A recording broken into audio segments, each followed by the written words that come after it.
La Banque mondiale est née en juillet 1944 sous le nom Banque internationale pour la reconstruction et le développement.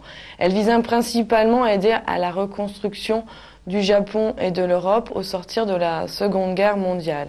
Ensuite, la reconstruction effectuée, le groupe Banque mondiale s'est attaché à accélérer la croissance dans les pays en voie de développement. Mais face à l'échec des politiques d'ajustement structurel et l'appauvrissement des populations dans ces pays, le groupe mondial s'est alors placé la lutte contre la pauvreté et contre les inégalités au centre de ses politiques de développement.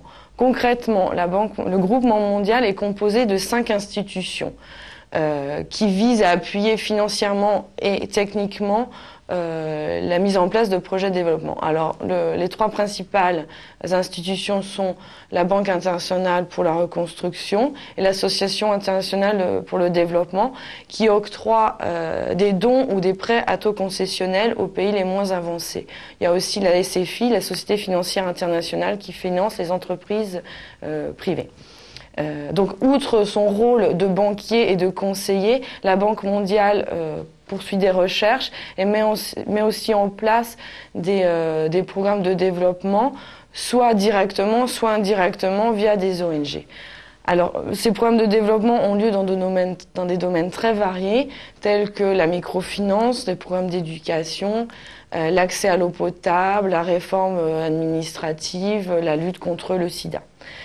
Toutefois, en fait, les actions de la Banque mondiale ont parfois suscité des critiques, notamment de la part des pays bénéficiaires qui sont parfois peu disposés à adopter les mesures, par exemple de bonne gouvernance, qui sont attachées à l'obtention d'un prêt.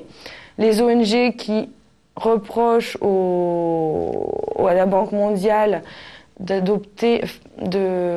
ne pas lutter efficacement contre la pauvreté et de négliger les impacts sociaux et environnementaux des projets. Les altermondialistes, quant à eux, reprochent à la Banque mondiale d'adopter le consensus de Washington et d'adopter des mesures trop libérales et de davantage servir aux intérêts des pays développés plutôt qu'aux intérêts de la population locale.